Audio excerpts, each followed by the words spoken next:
Good evening, everybody, and a very warm, particularly warm welcome to St Mary's, Nantwich this evening. Those of you present in the building and those watching on YouTube, welcome. And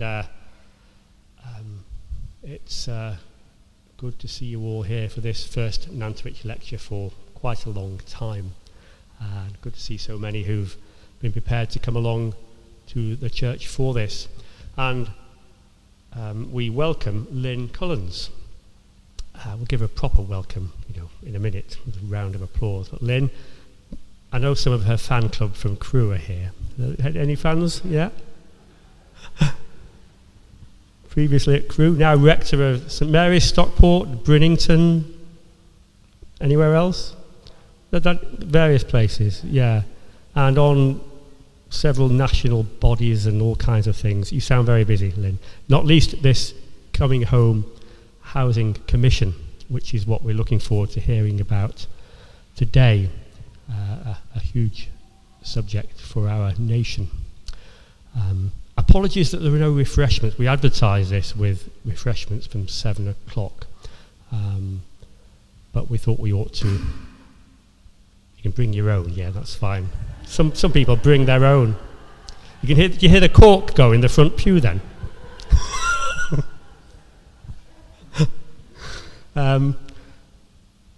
But we thought we shouldn't mingle too much at the moment.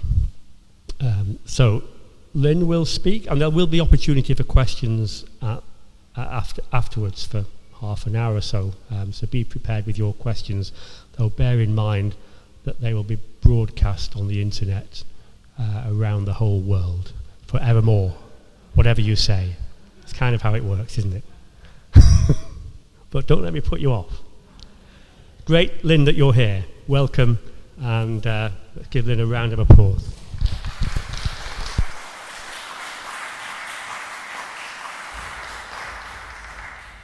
It's always best to do the applause at the start, isn't it?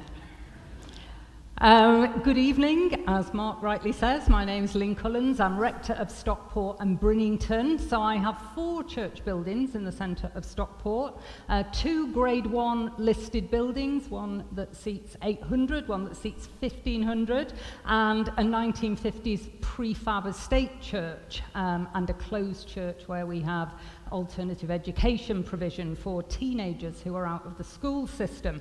So I'm a little bit familiar with the issues that we have as parishes with our built assets. So as part of the role with the National Estate Churches Network that I have, I'm the chair there, I was asked to sit on this body, the Commission of the Archbishops of Canterbury and York on Housing, Church and Community.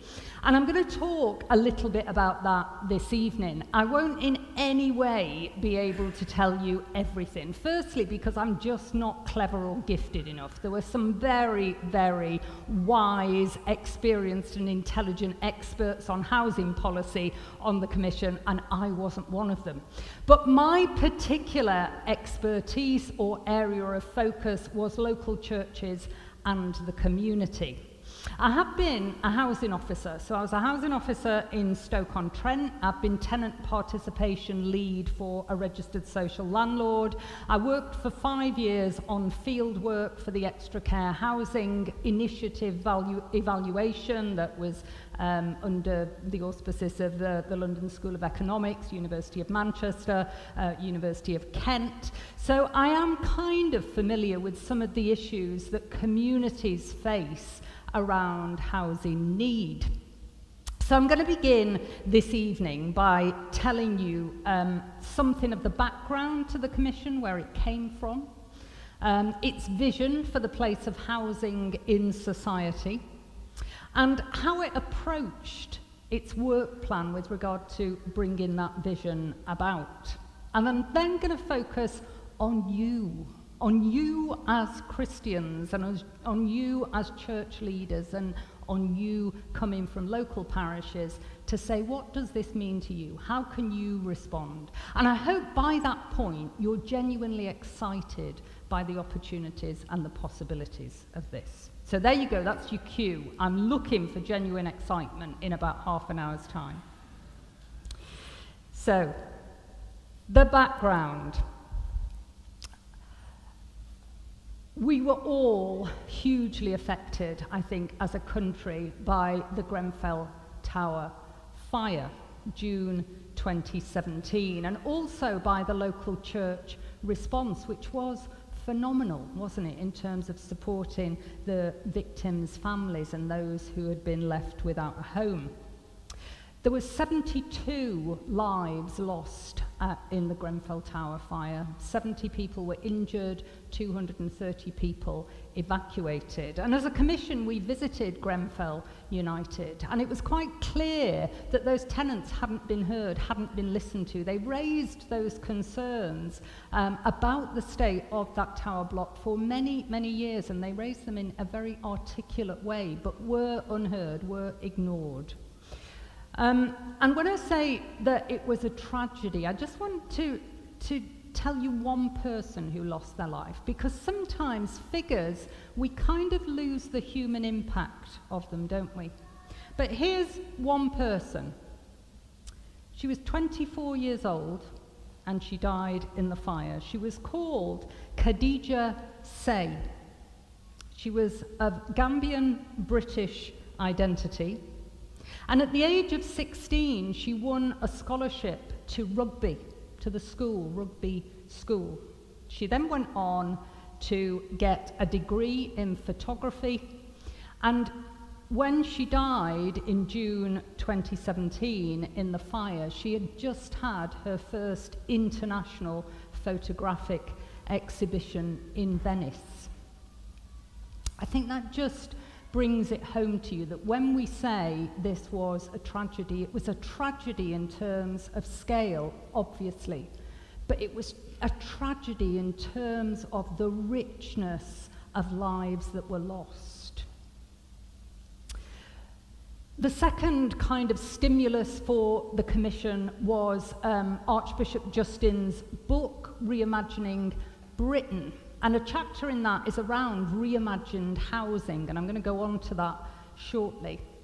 But the National Housing Federation tell us that 8 million people in this country live in overcrowded, unaffordable, or unsuitable homes. 8 million people. So if you don't think you have housing need in your area, I can guarantee you absolutely do. 4 million homes across England, not the UK, across England are classed as of a non-decent standard. So the chapter around reimagining housing in Archbishop Justin's book is titled Housing, the Architecture of Community.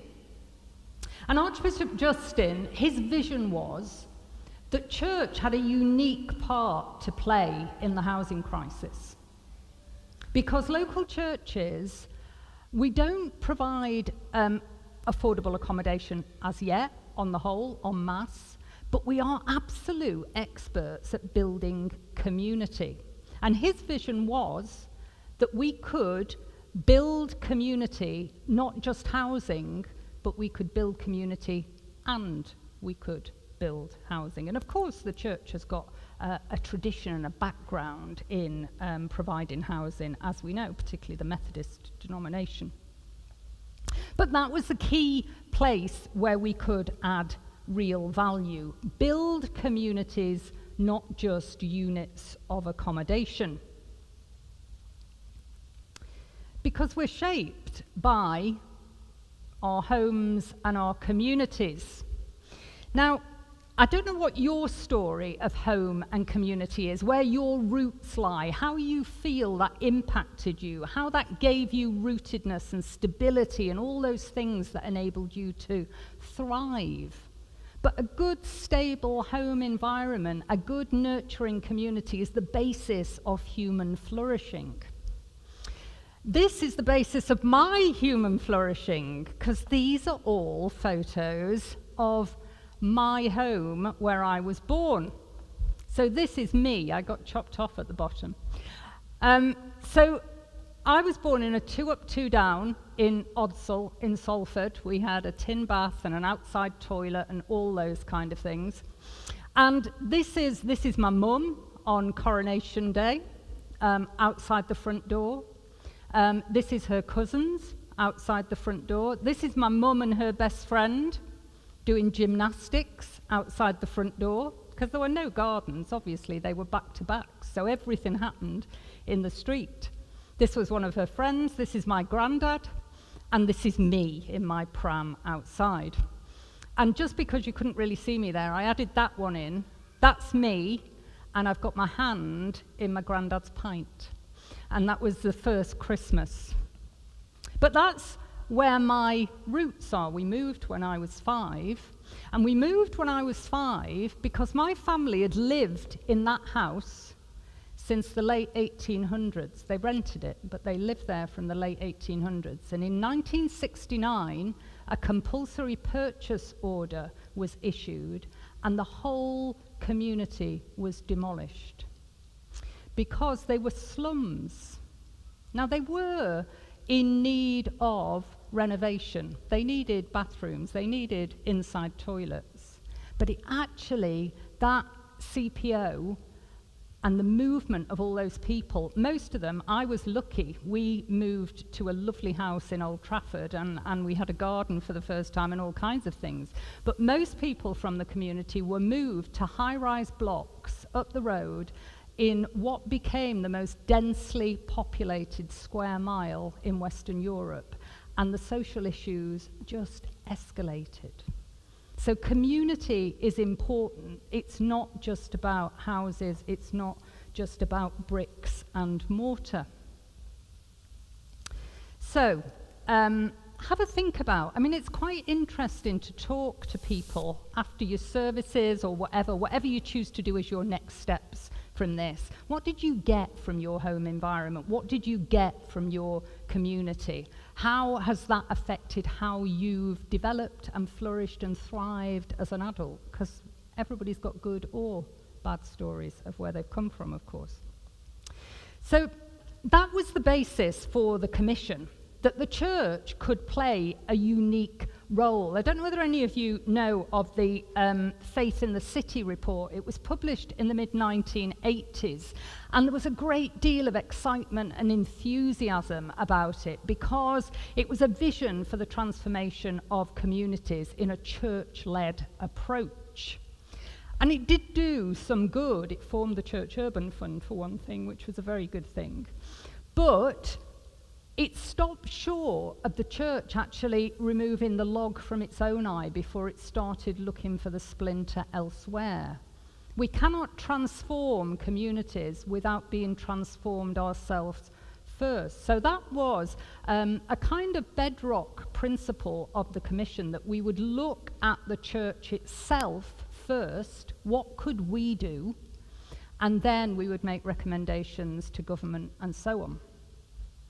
So the stream that I led, local church and community, was looking at that. What could we do, people like me as parish priests, what could we do as individuals and church leaders and Christians in local communities to meet local housing need, to impact some of those 8 million people, some of the poorest, most marginalised, most vulnerable people in the country, as we've more than seen during COVID. How could we have positive impact on them, and how could we get our own house in order first? So the commission launched in April 2019. There were 10 members. Our chair was Charlie Arbuthnot, who's an expert in housing finance, long track history of working with housing associations. Our vice chair was the Bishop of Kensington, Bishop Graham Tomlin, who some of you may know had a huge involvement in the aftermath of the Grenfell tragedy.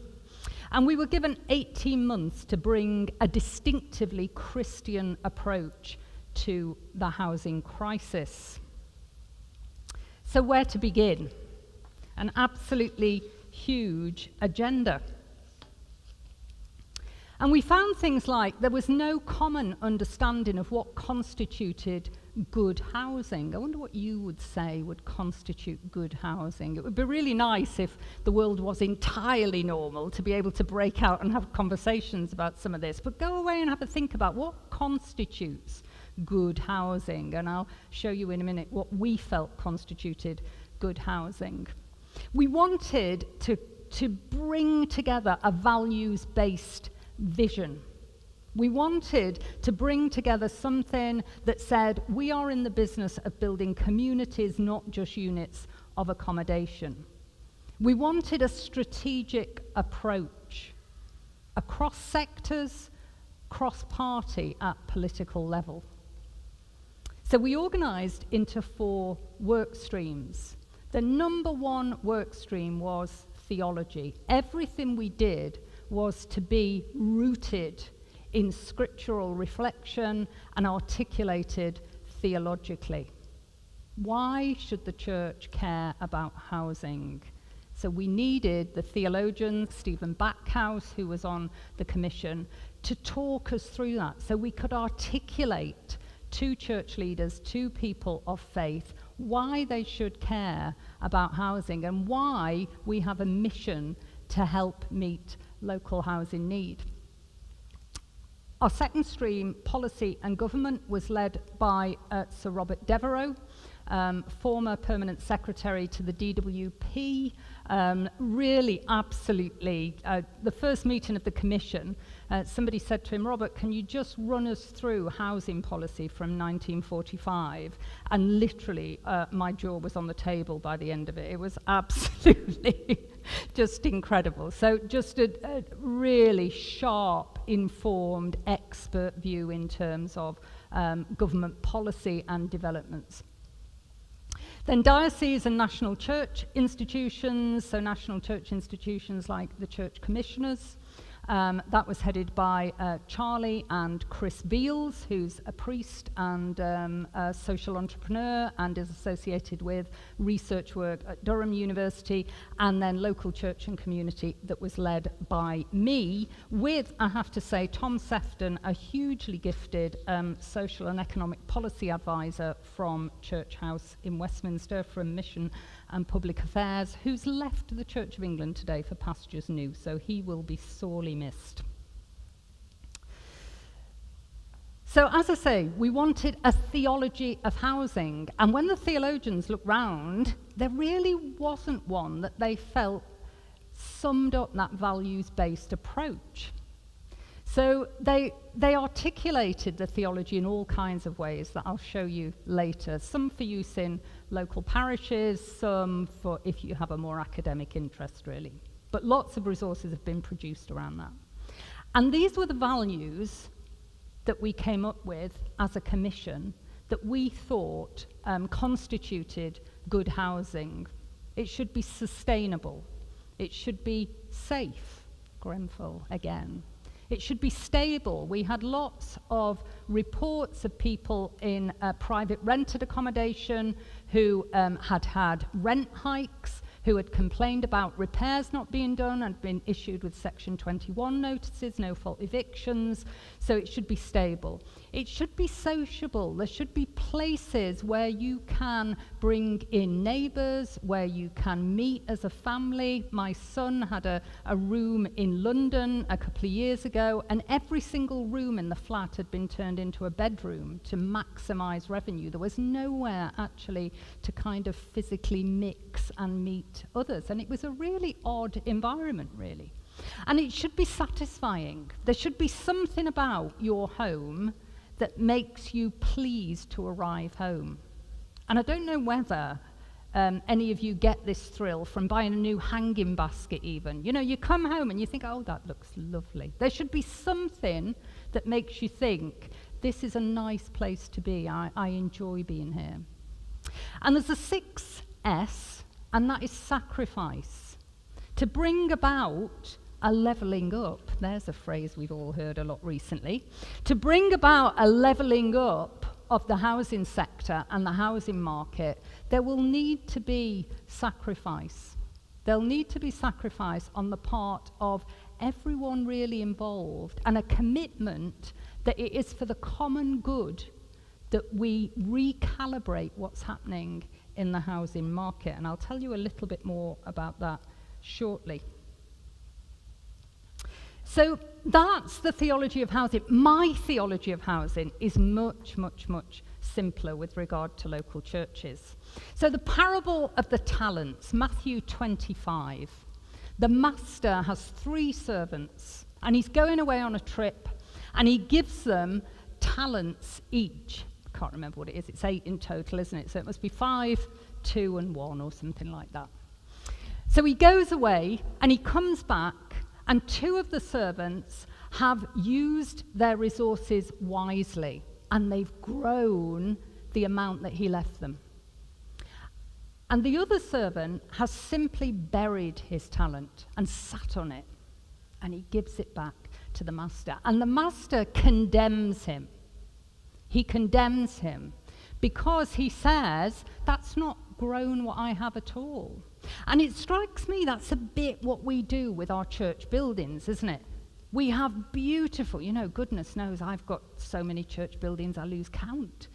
But we have these church buildings, and instead of using them, applying them to grow the kingdom, we simply sit on them, don't we? We simply have them there instead of using them to grow the kingdom of God. So that's my simple take on the theology of it.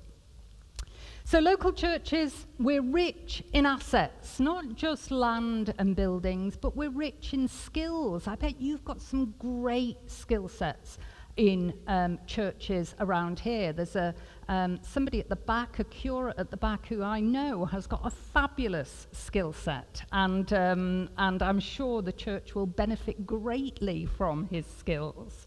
So there are great skill sets in church.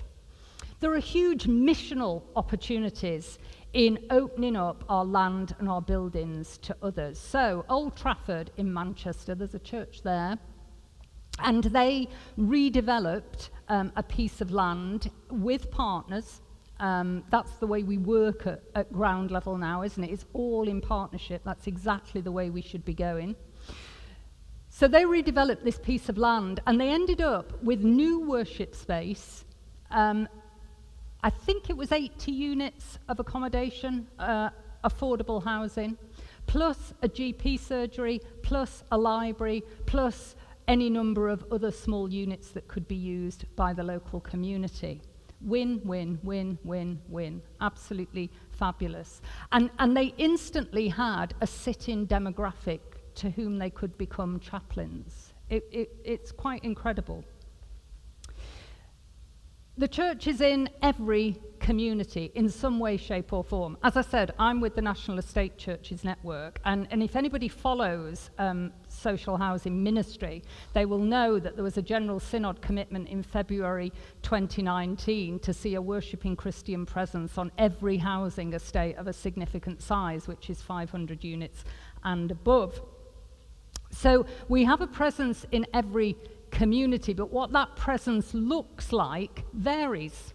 And in terms of estates ministry, I'm kind of excited by how we could innovate in terms of being that worshipping Christian presence on social housing estates. How could we do that? How could we represent a presence there, maybe where there isn't a church building already? So I think it opens up our thinking. It gives us a new lens and a new perspective. We have hearts for the disadvantaged and the vulnerable. But also, I strongly suspect that most church leaders are time poor, that most parishes will lack certain key skills and resources, and maybe the clergy body is risk averse. I have put a question mark. It's not an accusation. It's, is that true? It strikes me it might be. So, how did we set about doing our work? So we get going in April 2019, and that word at the top is key. We listened. We listened, we worked with 100 different organisations across the sector.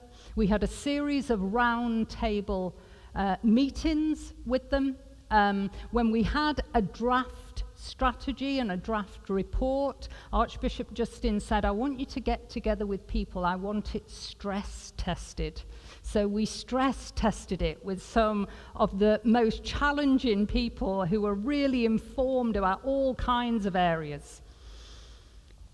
And we listened and we amended and it evolved. We had a series of events. So we had an event with the National Estate Churches Network in Bradford Cathedral. We had one down in Bristol. We had one in London. This is the Bonnie Downs Community Association in London, where we met with all of these people. And I think we were there for about 2 hours. We sat around one huge table and they told us what the issues were regarding housing need where they lived.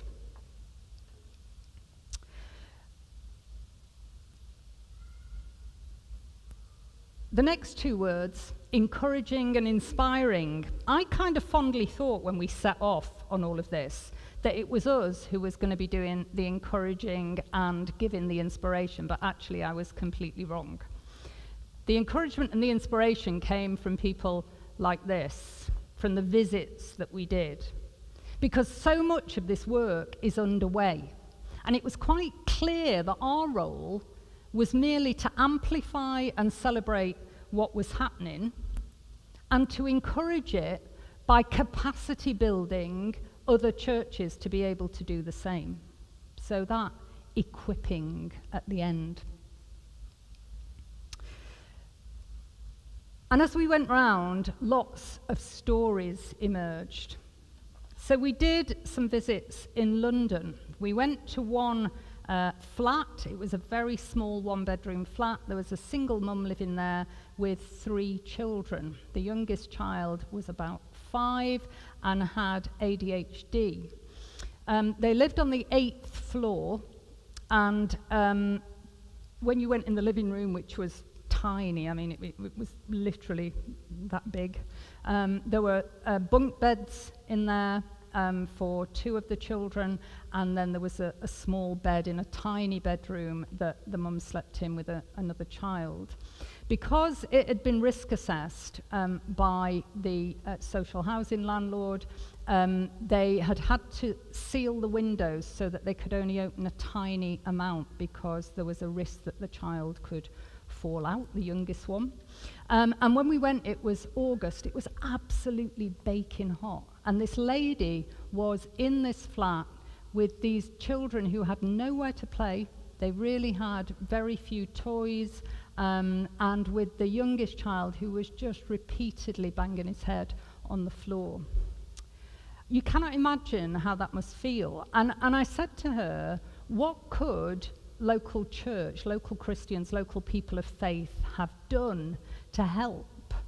And what came out was kind of tying up, what's available in the local community to support somebody like that, and how does she get to know about it? And it strikes me that churches do have a role there. I think in Reimagining Britain, it's called the glue that holds communities together. There's some role for us there, I think, in being that kind of pastoral glue that people need. And we went to see another family. It was a man and his wife and a young boy, lovely little boy. And they lived over a shop. And you had to weave up about 4 or 5 flights of stairs. And the other tenants who lived over the shop had got washing and all kinds of stuff. The stairs were really narrow. They were covered in worn carpet. I mean, it was absolutely terrible, really. We went up to the room where they lived, and it was one room, and they had a double bed with a single bed next to it, I went in, and 4 commissioners went in. And there was, obviously, we had to just sit on the bed because you literally had to sidle into the room. And while the husband was talking to the other commissioners, who were all blokes, so they were together, the lady slid me a document, a folder, and I opened it, and it was details of how their baby had died about 3 months earlier. And you just cannot imagine, as they talked about the rat infestation, the repairs to the fuse box that they'd reported, the fact that they had been issued with a Section 21 notice, no-fault eviction notice, large probably on the back of demanding the repairs in the nicest possible way. They both worked. They were both working for the NHS. So this was a working family with a young boy. They couldn't access outdoors easily. I dread to think what the fire hazards there must be. Those two families were lucky because we went with the local MP, and he was able to take up their cause. But that's 2 out of 8 million. That's the conditions that lots and lots of people are living in, and they're helpless and they're voiceless and they need advocates. So we decided that stories were powerful because they really impacted us when we were going around. And I've worked kind of in housing and worked with issues of poverty for years, but I was still hugely shocked by what we found. So a key part of the work of the local church and community stream was to gather stories of where local churches had worked with partners, with the community, and looked through their assets, used the lens of their built assets or of their skill sets to see how they might meet local housing need. So this is in Keswick. Keswick's lovely, isn't it? So this is in Keswick. In Keswick, local people cannot afford to live there because they grow up and then the younger people try to buy a house and they're priced out. They're priced out by tourist lets, holiday lets, second homes. So here, the local church, who had a small piece of land, worked with the local residents to form a CLT, a community land trust, and they built a small number of affordable homes for rent that just local people could take up in perpetuity. So that was wonderful, and they were bitten by the bug. So now they've started to try and buy all kinds of pieces of land and do the same thing, which is absolutely wonderful. A similar scheme is in Dent as well. And here, this one, I visited this one and I absolutely loved it. This is Toxteth.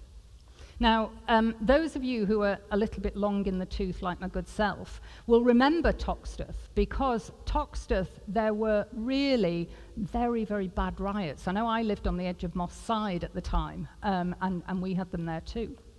So this is Toxteth, and this is a development that was based on a closed Roman Catholic church. So the Archdiocese came to a third sector organisation that's headed up by an Anglican priest, and they said, we have no use for this building. What can you do with it? And this organisation are called Housing People Building Communities. So they do what they say on the tin. So they said, wonderful, we'll renovate it into affordable housing. And the Archdiocese were so pleased with that, they said, well, have the 2.3 acres next to it as well. So that was kind of brownfield site. So it is absolutely inspirational. You've got, I think it's 8 affordable homes within the church building itself. You walk into one of the bedrooms and there's a beautiful wall that's just fully stained glass. It's absolutely stunning. It's a stunning, stunning redevelopment. And they built 48 homes, again, affordable housing, on the 2.3 acres, but it was the way they did it that was so exciting. So they employed something called sweat equity. Has anybody ever heard of sweat equity? I loved this. Sweat equity means that the people who wanted those properties, they didn't have to put down £5,000 deposit or whatever, because a good proportion of them were for sale. What they did was they paid their deposit in their contribution to the building of the estate. So on a Saturday, they all came together, all the prospective neighbours, all the prospective inhabitants came together, and they wouldn't work on their own houses, they worked on each other's. And they've ended up with an absolutely incredible ethnic mix, the most diverse range of people in terms of age, in terms of background. I think they've got something like 17 different nationalities. And they formed a community because community building was at the heart of what they envisaged, what the vision was, not just building property, but building community. Isn't that absolutely wonderful? And such a beacon of hope in an area where community cohesion at one time was at an all-time low. I just absolutely loved it. If you Google them or have a look at their Facebook page, there are some photos. Absolutely incredible example. So lots and lots of stories. I'll tell you a little bit later where you find them all. We've got over 40 of them. So we produced, the local church and community stream produced resources, and at the end I'll ask Mark to leave the links up so that you can have a look at them. So we developed with somebody called LiveShare Consulting, they're expert independent housing consultants. We developed contextualized development guidance purely geared to the church experience and to working with dioceses and to working with all the kind of stuff that we have around faculties. And so absolutely geared contextually to developing church buildings and church land. There are 20 guides of how to engage missionally with new areas of housing, written by Ali Bolton's team at the New Housing Hub. And they're all theologically rooted, and they're a maximum of 2 sides of A4, and they are simple, step-by-step guides. This is what you need to do this. Very, very simple for time-poor clergy like me. There was 5 housing-based social action projects that could be replicated. That was via the Cinnamon Network. Have people heard of the Cinnamon Network? They do absolutely great work. And those housing projects, those social action projects, the top 2, it was kind of a Dragon's Den type competition, and 5 projects were successful. The top 2 were given a cash sum each to develop what they did. The top one was a housing advice surgery.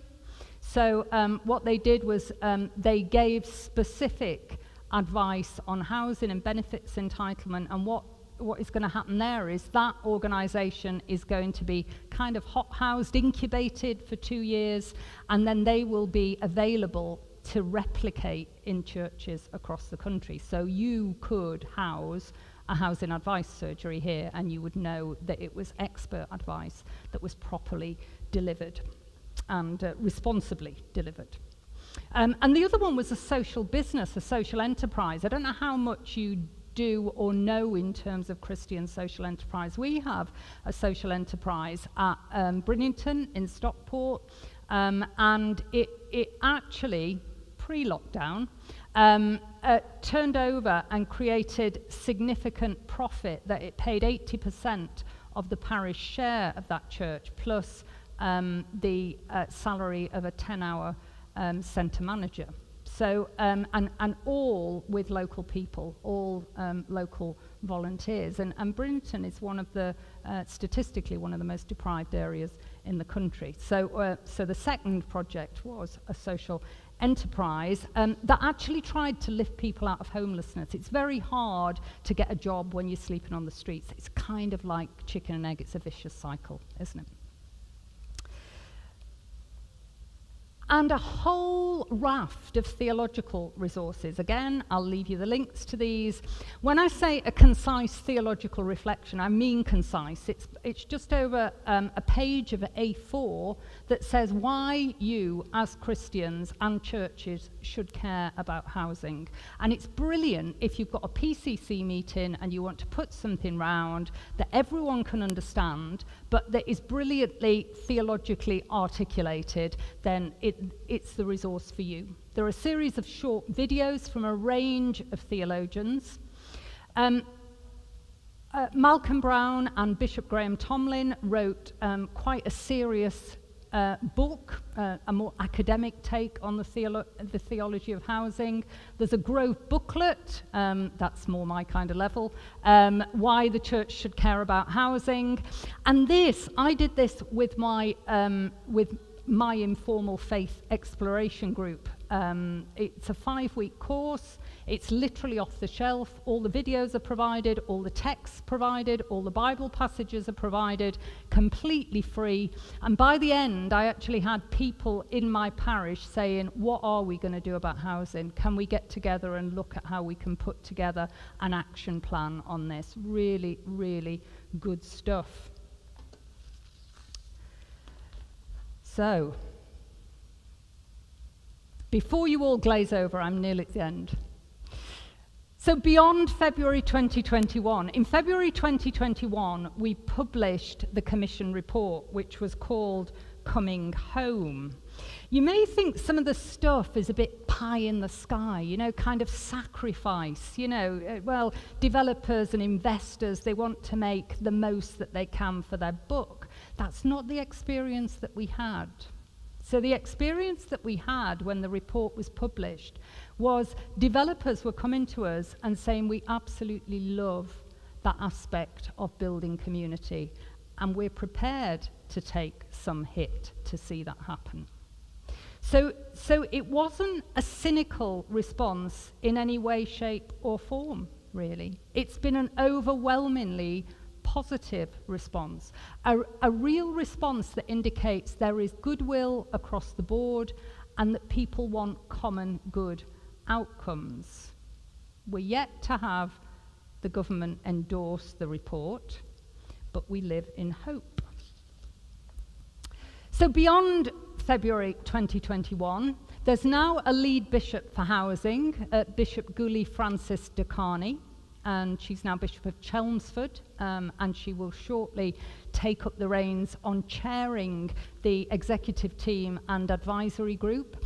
The executive team are a really gifted bunch. We've got Nick Pollock, seconded to us, who's head of planning for the Duchy of Cornwall. We've got the diocesan secretary from Gloucester Diocese, Ben Priest-Smith, Chris Beals, who's a former commissioner. And on the advisory group, Bishop Gully heads it up. We've got David Walker, the Bishop of Manchester. We've got the Bishop of Barking. We've got the Bishop of Kensington. We've got the Bishop of Tewkesbury. And me. I don't know how I got on there. But I'm on as well as a former commissioner. And we've also got somebody who heads up the property function for the Methodist Church, and Cathy Mohan, who is the Chief Exec of Housing Justice. They've been an absolutely key partner for us in this work and remain a key partner. They do great, great work. So that's the team that are now charged with delivering on the recommendations of the report.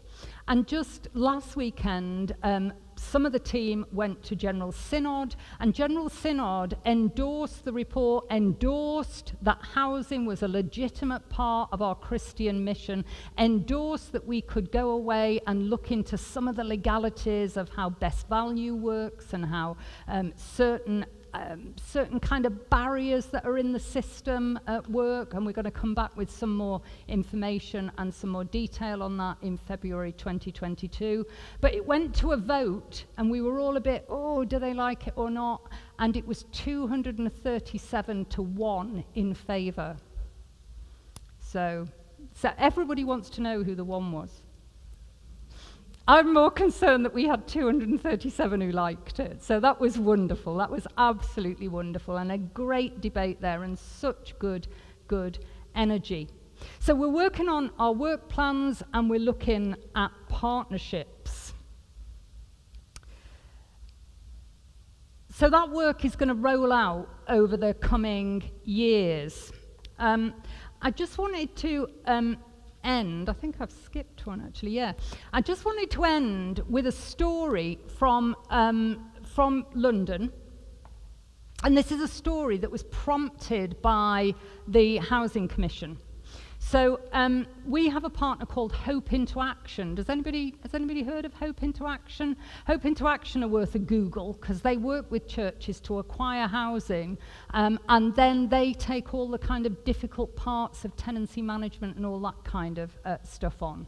So you just provide the pastoral element. So there was a vicar, and he describes himself as not exceptional, and he describes his parish as wonderfully average. I love that. Typical Anglican understatement, that, isn't it? So he came across the work of Hope Into Action, and also he's a prison chaplain. So he was going into this all-women's prison, and he was seeing these women go out, often with no networks, or networks that wouldn't see them turn their lives round, nowhere to live, and he saw them. It was like a revolving door of these women coming back in, and he thought we really should do something about that. So they had a Cureits House. So he went to Hope Into Action, and he said, can you do something with us with this Cureits House? And they said yes. So what they've done is they've set up the Cureits House to take two women. And those two women are supported by an empowerment worker that's salaried. But the prison was so pleased at the plans that the church had that they've paid the salary of the empowerment worker. And they've had their first tenant, and she's been in 5 weeks this week in that house. And she says already her life has turned round. And they've undergone what the priest calls reverse mission. He said, we went out to do something good for God, and actually, he's done something good for us. It's changed us. It's changed our perception. It's given us new lenses. It's given us new life. It's given us new purpose. It's given us new focus. All of those kind of things. Absolutely wonderful. And they found it such a positive experience. They're now looking to acquire another house to do something similar. And he said something that was really interesting and is something that I feel strongly in this. We're not all called to change the world. So Blackburn Cathedral, for instance, have got some diocesan offices that they no longer use, and they're going to transform the whole thing into supported accommodation for refugees and asylum seekers, and they're going to wrap a community around them. Isn't that wonderful? I think that's absolutely amazing. But equally, there's a church in Bristol that have somebody in their congregation who's lived with issues of addiction for many years and has finally got clean and needs accommodation where they can be supported. So they are building a single unit of modular construction next to the church to house that individual and love that individual. Preach the gospel in bricks and mortar. And what a powerful statement, what a powerful witness that is to the community. So there are some people called to do great things, others are called to do small things with great love, aren't they? Most of us, really. So what that priest said as a final point is, that's just 2 women. We're only supporting 2 women. I'm kind of struck by the story of the lad going along the beach that's littered with starfish. And after a few minutes, he picks one up and he puts it back in the sea. And somebody says, well, why bother? It's just one. That makes no difference. There are thousands here. And he says it makes all the difference in the world to that one. And I think that's what I would say is, I think every single parish in this country can do something to meet local housing need. We can't all build houses, though some of us can. We can't all develop land with local authorities and housing associations, but some of us can. We can't all develop arm houses, but some of us can. But I think we could all do something. We could all go out and find out what is the housing need in your area. Talk to the local authority. Talk to housing associations. Talk to Citizens Advice and see what people are turning up with. Talk to your MP. My MP, Navendu Mishra, emails me all the time and says, this is a real issue. This is coming through time and time and time again. This is an issue. So ask, see what your housing need is. And then look at what your assets are. What have you got? Land, buildings, resources, money, skill sets, networks, convening power, all of those kind of things. Look at what you've got. And then I would suggest you go back to the theological resources and you do some praying. Discern what God wants you to do. Go through the Bible study sessions, 5 weeks, really, really hones your focus, gives you another lens to look through. And then see where God directs you. It might be to sit on the local residents group. It might be to set up a housing advisory or support somebody else to do it. You might do something as a deanery. You might do anything. Who knows? Who knows?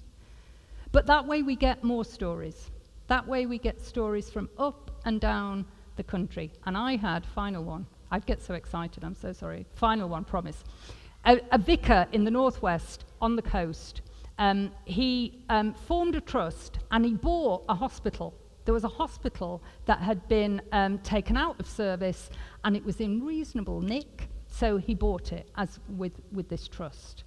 And they've had, in the downstairs rooms, they've had all kinds of drop-in facilities. So they've had the CAB meet there, and they've had some health improvement classes, and they've had refugee and asylum seeker drop-ins in the ground floor. But on the publication of the report, he contacted us and said, I really think we could do affordable housing on the top. And that's in an area that's really, really run down and really deprived. And that, not only does it make a statement that the church cares, but it will also regenerate that area. I mean, it will make an absolutely incredible difference. So, links and questions. These are the links to the report. There's 2 copies of the report. One is over 100 pages long, takes about 2.5 hours to read. It is a good read, but it takes some doing. And there's also an executive summary that's just 17 pages long and has got all the recommendations, not just for local churches, but for government and for the church itself. And these are the resources that the local church and community stream produced, and they're on the Housing Justice website. So, you can all breathe now. Thank you for listening. Thank you.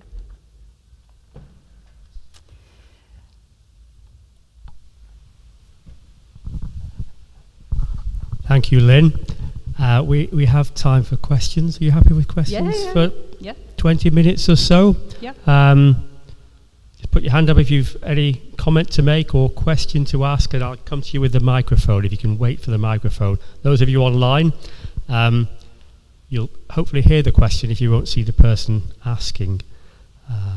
So, who'd like to?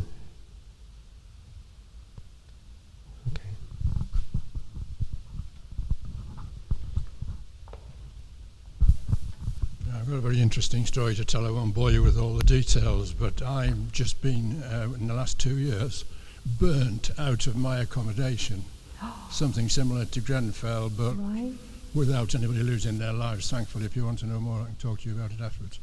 What my question is about the ecumenical aspect, which you kind of touched on. I'm not saying you ignored it, but I'm, as a Methodist, a membership Methodist, as it were, with strong ecumenical interests, I look to the church to do more in the way of working together. Can you encourage us with that? Yeah, I mean, maybe I just didn't articulate it very well, but the partnerships really kind of covers that. I mean, in Bridgeton we have a free church, and our church are the 2 churches, and we work together as much as we can. On the case studies, we have over 40 case studies, and there's one that I can remember in Shielfield, I think, which is in the northeast, which is based in a Methodist church and is an arts-based approach to giving tenants voice. So there's lots of examples of Methodist churches, Baptist churches. There's lots of ecumenical examples there. So it was Church of England led, but firmly ecumenical in outlook. And the National Estate Churches Network that I was there representing is an ecumenical organisation as well. But yes, very good point. Yeah. I understand all about churches Yep. But at the higher level, if I can use that phrase, is there any kind of commitment to sort of say, well, you know, we can put this amount of money aside, or some hint towards the amount of money that they might be able to put aside to encourage local development? On the advisory group, we have the person who heads up the property function for the Methodist Church nationally. So she is embedded in the advisory group and is really, really knowledgeable. So I think the true answer is that as Church of England, we're looking at our own processes because it's not our place to look at anybody else's. But I think that there's a hope that will have a positive ripple effect in other people looking at theirs too. And indeed, that's the evidence, is that across the board, people have kind of been swept up with the idea of the potential of this, really. Missional potential. The churches that have engaged in this have grown in any number of ways. So yeah, I mean, what I would suggest you do is go back and ask the question. You know, give them the link and say, what are we doing about this? Because that's the way, isn't it? It's kind of, it's not just top down, it's bottom up. Yeah, absolutely. Any other questions?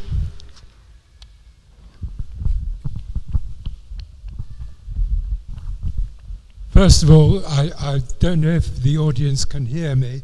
I couldn't hear David very well, but can I say to you, thank you very much for a really inspiring talk and such practical initiatives which the church is pursuing through your work and others. So that's my first point, really, to thank you. Thank you. My second is relating to theology.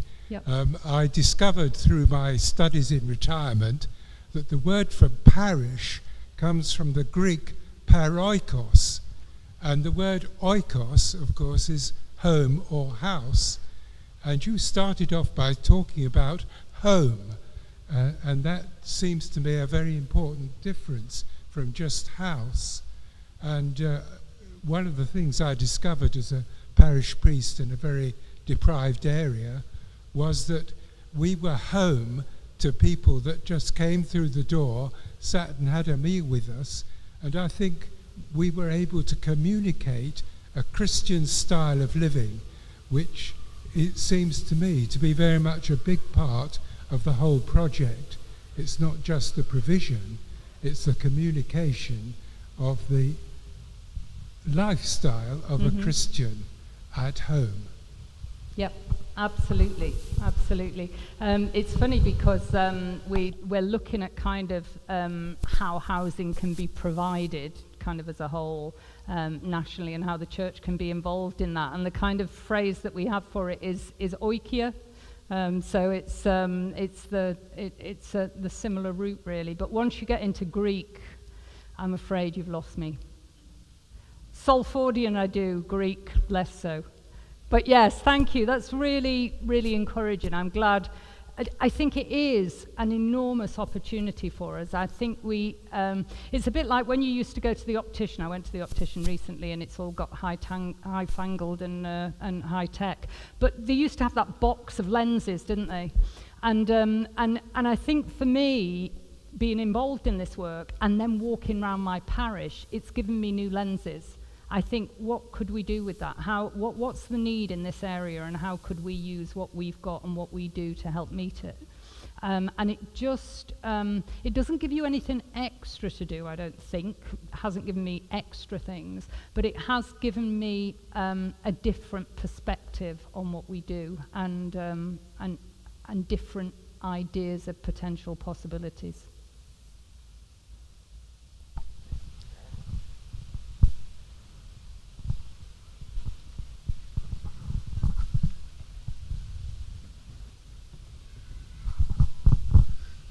Thanks again, Lynn. That was fantastic. I just want to pick up on a comment you made in response to the first question about how kind of faith or the churches have been grown and as well through this? Because it's really clear the act of loving service and everything that's done through improving housing. But I'm quite interested in how that results in changes in the faith community, the faith side, beyond the physical needs.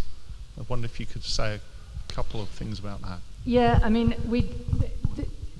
I was a little hesitant in using the word growth, which is why I said growth in any number of ways, because as soon as you say growth, we start to think mission stats, don't we? And we start to think, people, how many bottoms we've got on seats and stuff. I think the growth, like Father Joseph said in the example with the prison and Hope into Action and the two women now living in the house there, their growth has been in terms of hope.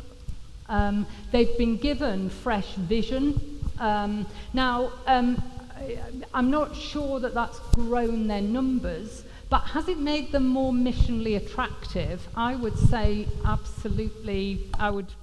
Without a shadow of a doubt, I would imagine it has. So I think growth in my own parish. So we have, again, it's a change of perspective. Somebody said to me a while back, do you still have problems with the homeless here? And I said, no, but we're still blessed with them. And it's that, it's that kind of change of perspective. It warms people outside church because we are practicing what we preach. And I think that is quite powerful. I'm sure there are growth. I'm sure there is growth in terms of numbers, but we didn't look for that. And nor do I think we should.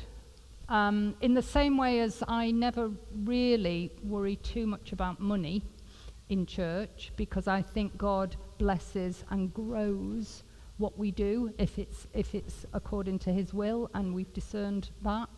I don't really worry about numbers, so we didn't look for numerical growth. What I can say is we had churches who were going to close and haven't.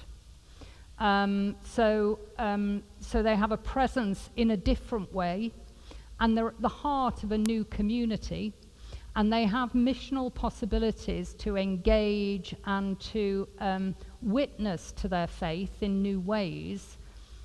And I think that for me, but then I'm more social action than proclamation probably, I think that for me is bound to result in growth. So what do you think, Peter? Do you think I'm right? Oh dear, here comes the mic. Can't get around it that way. Thank you, Mark. Yes, I'd think so. I think it's very hard to, if you aim for just numbers, what are you really actually aiming for? Yeah. Because building the kingdom, it's about how we're all connected to each other and how the church is really rooted in the community, and this idea of building the community first with the bricks and mortar and the church being in there. It's you've got to be measuring more, I don't know, engagement. Are you connected with the community rather than how many people sit in one building on one particular day between the hours of 9 and 10? It's... And if we don't lead community building, who does? Who else is placed, as we are, in every community in the country with convening power and partnerships and assets and hearts for those who are marginalised and vulnerable? Who else is going to build community? And we are the experts in it. That's what we do. So that's where we can really add value, not just build units of accommodation, although those are sorely needed, but we can also help add value by building community. And I think that is key, and that's really captured the imagination across the sectors, really.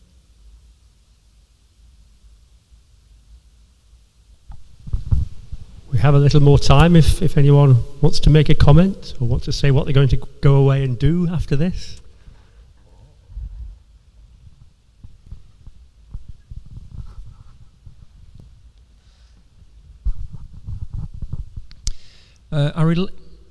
Can you hear me? Oh, Yep. I relate very much to what you talk about early in your own early life. You know, I grew up with some deprivation, the outside loose stuff, that sort of thing, and never known a holiday in my life, that sort of thing. And then you move away from it, you know, if things change in your life. And now with reasonably comfortable life in a nice house, I find myself a bit afraid almost of ever being forced to return to the poverty I once had. And it's strange, really. So you either run away from that and shield yourself, or you walk towards it and try and interact. But I was thinking of some of the communities that you refer to. We can have a bit of a Dickensian idea of the kinds of people we work with, but I'm afraid that people, whether they're impoverished or whether they're wealthy, you're still going to have a mix of people, of self-seeking people and of bad-minded people and so on. How, once you created like the community, which I thought was very inspiring, the one you had in Toxteth, where these people were building it with the sweat community, and the way they developed that, I want to go and move there. You know, it sounds very inspiring. It really was, yeah.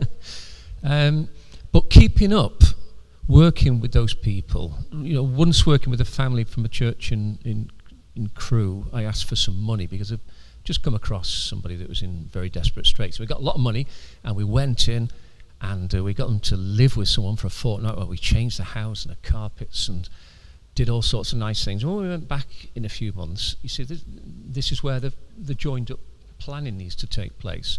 The house was as it was before or the same as it was when we actually intervened. And how to maintain, to keep the sort of support going for these people, because we've all got feet of clay, and these people sometimes need all the support, education, not because they're limited, but just simply they've not been exposed to that kind of lifestyle.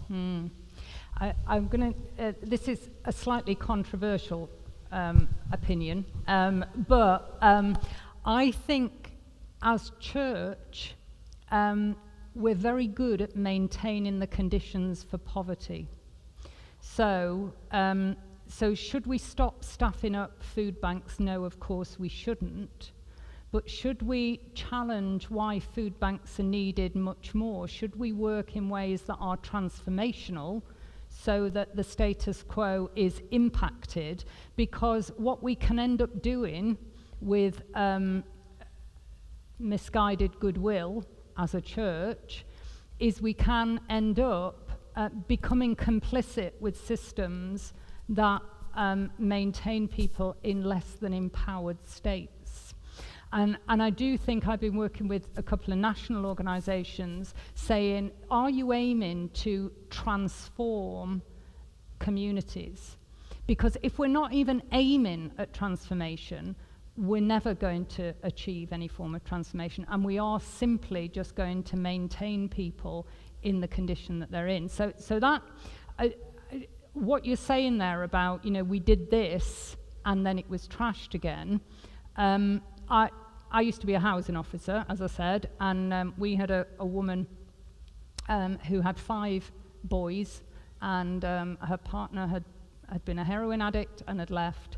And went round, and the house was, we had so many complaints about these boys. They were completely out of control. House had been trashed. And I asked if we could move her, and my management said, we're not moving her, she's already trashed one house. But I felt she had a commitment to change, and so we moved her, and then I didn't see what happened because I moved on in a lot of ways. But years later, I went into a place in the area where she lived, and I asked to speak to one of their senior staff, and she came out of the door of the office at the back, and she'd completely turned her life round. So, and kept the children, and it had all worked out. So how many chances do you give somebody? How many times do you forgive your brother? So how many chances do you give? You give as many as it takes. How do we break that cycle? By honestly looking at empowerment and the transfer of power and transformation rather than maintenance of poverty. And I think that's really where, as churches, we've got to really start to think, how am I building leadership in these people? How am I building voice? How am I not I'm speaking on their behalf, I'm doing this for them? How are they taking it on, learning, becoming empowered, becoming more skilled, able, confident as a result of that?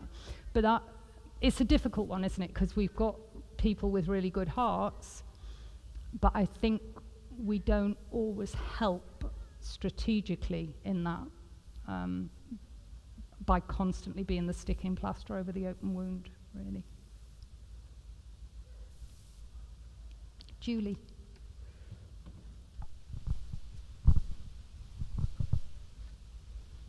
I just really wanted to add a comment to that it reminds me of the Don Helder Camara saying, when I give food to the poor, they call me a saint, and when I ask why the poor have no food, they call me a communist. And I think that was basically what you were saying. Yeah, absolutely. Absolutely. It's one of my favourite sayings. I love that.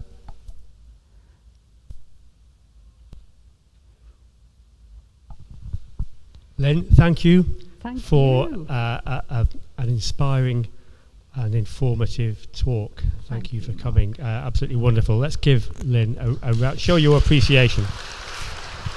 Thank you.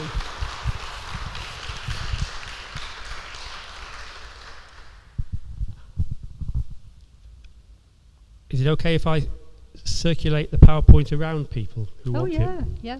If you want to get the PowerPoint, subscribe to our newsletter at St Mary's, and I'll send it out this Saturday.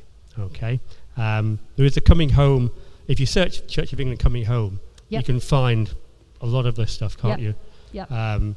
Thank you for all the pointers you've given to us for how we might take this forward, and Bible studies and so on. If anyone is interested in doing that from St Mary's here or wider or across between churches and want to talk about it, then let me know and let's try and do something. Yeah.